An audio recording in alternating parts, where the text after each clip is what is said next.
श्री ब्रह्म पुराण श अक्षर तथा योग और सांख्य का वर्णन। जनक ने कहा, मुनि श्रेष्ठ, श और अक्षर प्रकृति और पुरुष दोनों का संबंध तो पत्नी और पति के संबंध की भांति स्थिर जान पड़ता है।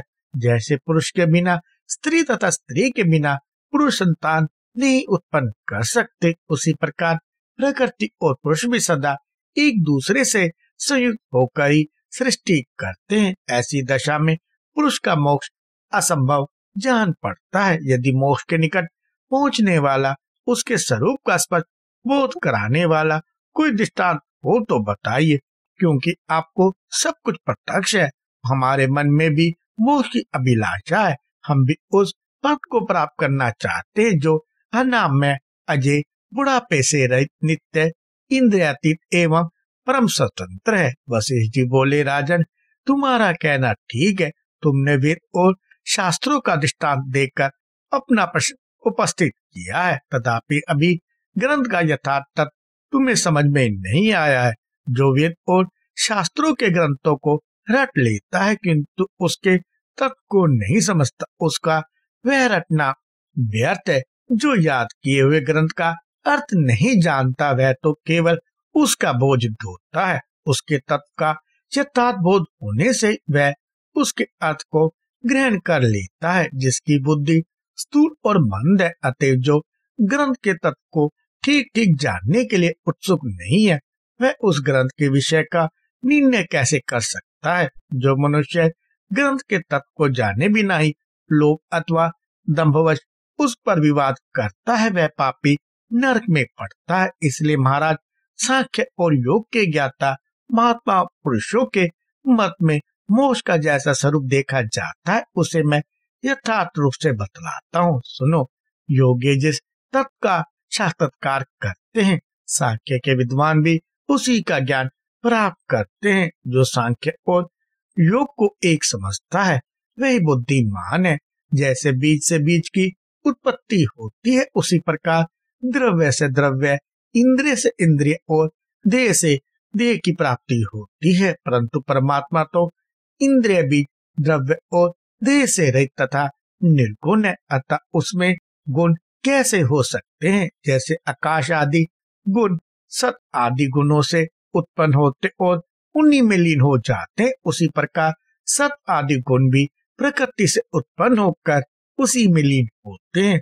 आत्मा तो जन्म मृत्यु से रहित, अनंत, सबका दृष्टा एवं अद्वितीय है। वह सत्वादि गुणों में केवल आत्माभिमान करने के कारण ही गुण स्वरूप कहलाता है। गुण तो गुणवान में ही रहते हैं, निर्गुण आत्मा में गुण कैसे रह सकते हैं। अतः गुणों के स्वरूप को जानने वाले विद्वान पुरुष ऐसा मानते हैं कि जब जीवात्मा इन प्रकृति गुणों में अपनेपन का अभिमान करता है, उस समय वह गुणवान सा ही होकर भिन्न भिन्न गुणों को देखता है। परंतु जब उस अभिमान को छोड़ देता है, उस समय देह आदि में आत्मोद्देय का परित्याग करके अपने विशुद्ध परमात्मा स्वरूप का साक्षात्कार करता है। उस परमात्मा को बुद्धि आदि से परे सांख्य योग स्वरूप बताया गया है।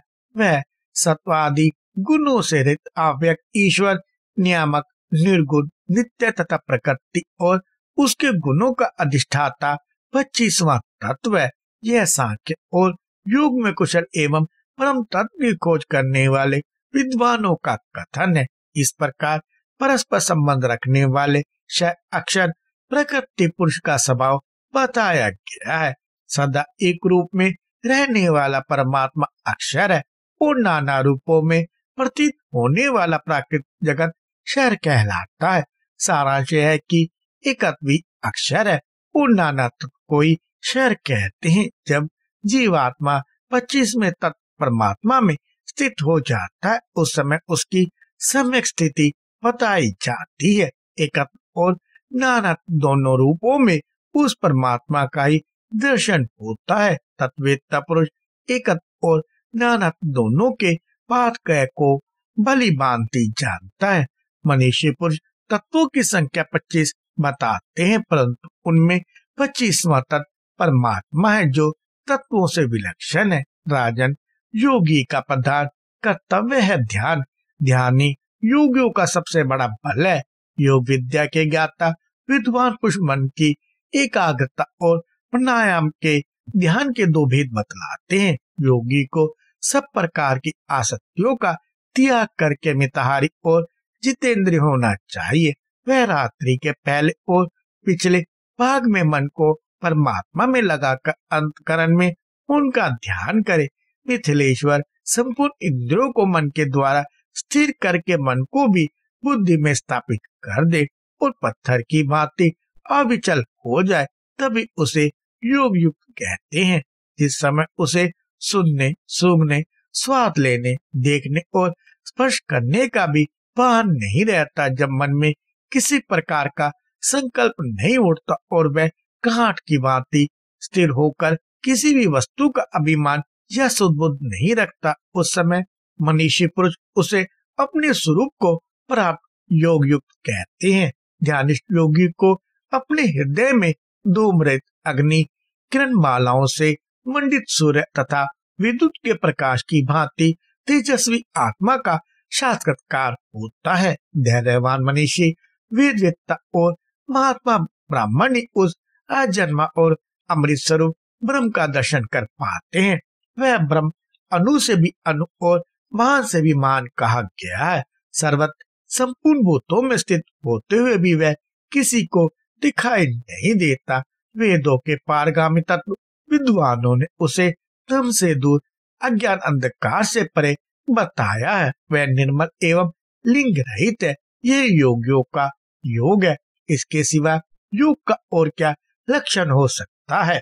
इस प्रकार साधना करने वाला योगी सबके दृष्टा अजर अमर परमात्मा का दर्शन करता है। यहाँ तक मैंने तुम्हें योग दर्शन का यथार्थ स्वरूप बतलाया। अब सांख्य का वर्णन करता हूँ। यह विचार प्रधान दर्शन है। राजन, प्रकृतिवादी विद्वान मूल प्रकृति को अव्यक्त कहते हैं। उससे दूसरा तत्व प्रकट हुआ जो वह तत्व कहलाता है। वह तत्व से अहंकार नामक तीसरे तत्व उत्पत्ति सुनी गई है। सांख्य दर्शन के ज्ञाता विद्वान अहंकार से सूक्ष्म भूतों का पंच तन मात्राओं का प्रादुर्भाव बतलाते हैं। इन आठों को प्रकृति कहते हैं। इनसे 16 तत्वों की उत्पत्ति होती है जो विकृति कहलाते हैं। 5 ज्ञानेंद्रियां, 5 कर्मेंद्रियां, 11 मन तथा 5 स्थूल भूत, यही 16 विकार है। ये प्रकृति और विकृति मिलकर 24 तत्व होते हैं। सांख्य दर्शन में तत्वों की इतनी ही संख्या मानी गई है। सांख्य मार्ग पर स्थित और सांख्य विधि के ज्ञाता मनीषी पुरुष ऐसा ही कहते हैं। जो तत्व जिससे उत्पन्न होता है उसका उसी में लय भी होता है। प्रकृति परमात्मा के सन्निधान से अनुलोम क्रम के अनुसार तत्वों की रचना करती है। अर्थात प्रकृति से महतत्व से अहंकार तथा अहंकार से सूक्ष्म भूत आदि के क्रम से सृष्टि होती है, किंतु उसका सहार विलोम क्रम से होता है। अर्थात पृथ्वी का जल में, जल का तेज में और तेज का वायु में लय होता है। इसी प्रकार सभी तत्व अपने अपने कारण में लीन होते हैं। जैसे समुद्र से उठी हुई लहरें फिर उसी में शांत हो जाती है, उसी प्रकार संपूर्ण तत्व अनुलोम क्रम से उत्पन्न होकर विलोम क्रम से लीन होते हैं। निर्विशेष इस प्रकार प्रकृति से ही जगत की उत्पत्ति और उसी में उसका लय होता है। प्रलय काल में तो वह एक रूप में रहती है और सृष्टि के समय नाना रूप धारण करती है। ज्ञान निपुण पुरुषों को इसी प्रकार प्रकृति के एकत्व और नानात्व का ज्ञान प्राप्त करना चाहिए।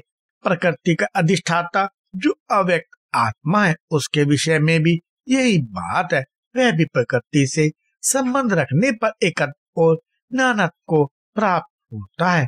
प्रलय काल में तो वह भी एक ही रूप में रहता है, किंतु सृष्टि के समय प्रकृति को प्रेरित करने के कारण उसकी ही अनेकता से वह स्वयं भी अनेक सा प्रतीत होता है।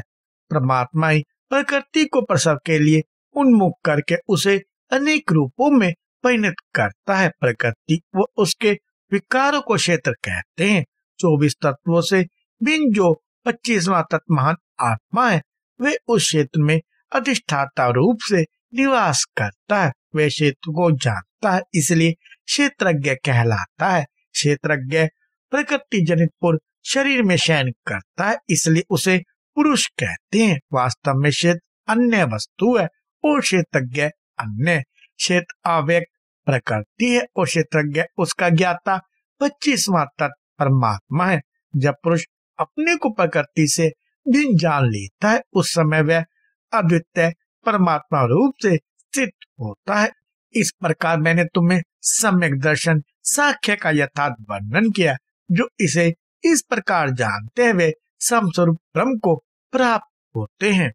महाराज, इस प्रकार मैंने तुमसे शुद्ध सनातन आदि ब्रह्म के यथार्थ तत्व का वर्णन किया। तुम मात्या का त्याग करके अपनी बुद्धि से इस तत्व को ग्रहण करो। असत्यवादी, शक, नपुंसक, कुटिल बुद्धि वाले, अपने को पंडित मानने वाले तथा दूसरों को कष्ट पहुंचाने वाले मनुष्यों को इसका उपदेश नहीं देना चाहिए।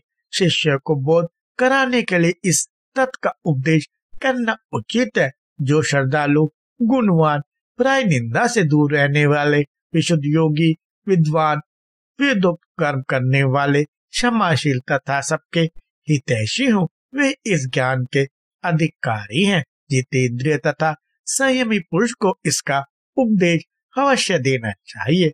महाराज कराल, तुमने मुझसे आज पर ब्रह्म का ज्ञान प्राप्त किया है। अब तुम्हारे मन में तनिक भी वह नहीं होना चाहिए। नरेंद्र, तुमने मुझसे जैसा प्रश्न किया था उसके अनुसार ही मैंने तुम्हें यह उपदेश किया है। कोई दूसरी बात नहीं कही है। यह महान ज्ञान मोक्षविद्ता पुरुषों का प्रभाषय है। यह मुझे साक्षात ब्रह्मा जी से प्राप्त हुआ है। व्यास जी कहते, मुनिवरों, पूर्व काल में महर्षि वशिष्ठ ने जिस प्रकार 25वें तत्व पर ब्रह्म के स्वरूप का वर्णन किया था, उसी प्रकार मैंने तुम्हें बतलाया है। यही वह ब्रह्म है जिसे जान लेने पर मनुष्य फिर इस संसार में नहीं आता। यह ज्ञान हिरण्यगर्भ ब्रह्मा जी से महर्षि वशिष्ठ को प्राप्त हुआ। वशिष्ठ जी से देवऋषि नारद को मिला और देवऋषि नारद से मुझको प्राप्त हुआ। वही यह सनातन ज्ञान मैंने तुम सब लोगों को बताया है। यह परम पद है। इसका श्रवण करके अब तुम्हें शोक नहीं करना चाहिए। जिसने अक्षर और अक्षर के भेद को जान लिया उसे किसी प्रकार का भय नहीं है। जो उन्हें ठीक ठीक नहीं जानता उसी को भय है। मूर्ख मनुष्य इस तत्व को न जानने के कारण बारंबार उपद्रवग्रस्त हो मरता और मरने के बाद पुनः हजारों बार जन्म मृत्यु के कष्ट भोगता है। वह देव, मनुष्य और पशु पक्षी आदि की योनियों में भटकता रहता है। अज्ञान रूपी समुद्र अव्यक्त, अगाध और भयंकर है। इसमें प्रतिदिन कितने ही प्राणी डूबते चले जा रहे हैं। तुम लोग यह उपदेश सुनकर इस अगाध भव सागर से पार हो गए हो। अब तुम में रजोगुण और तमोगुण का भाव नहीं रह गया। तुम्हारी शुद्ध सत्व में स्थिति हो गई है। मुनिवर, इस प्रकार मैंने सार से भी सारभूत परम तत्व का वर्णन किया। यह परम मोक्ष रूप है। इसे जान लेने पर मनुष्य फिर इस संसार में लौटकर नहीं आता। जो नास्तिक को, जिसके हृदय में गुरु और भगवान के प्रति भक्ति ना हो, जिसकी बुद्धि खोटी और हृदय श्रद्धा से विमुख हो, ऐसे मनुष्य को कभी इसका उपदेश नहीं करना चाहिए। कृपया लाइक, शेयर और सब्सक्राइब करें।